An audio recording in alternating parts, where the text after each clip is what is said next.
À la prison militaire de Ndolo, 60 personnes amnistiées ont été libérées. À la prison militaire de Ndolo, 60 personnes amnistiées ont été libérées, parmi eux des civils et des militaires content de recouvrer la liberté.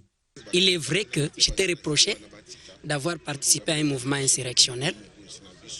On me citait des noms, des fois quand j'étais devant les auxiliaires de la justice, parce que jusque-là j'étais prévenu, je n'étais pas condamné.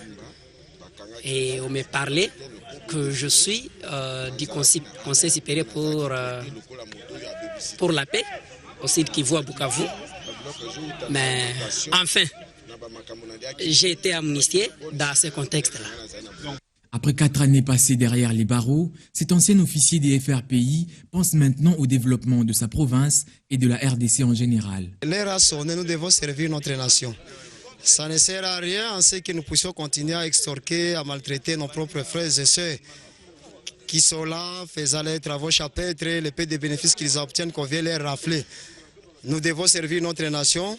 Si vous avez des revendications, ne recourez pas aux armes. L'Ituri, l'ancien district qui deviendra une nouvelle province que nous voudrons bel et bien bâtir, plein de richesses, plein de potentialités, cela nous permettra ce que nous allons de l'avant.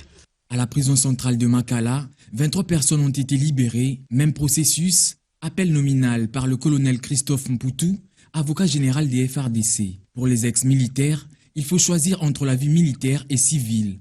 Quant aux civils, l'heure est au comeback à la maison.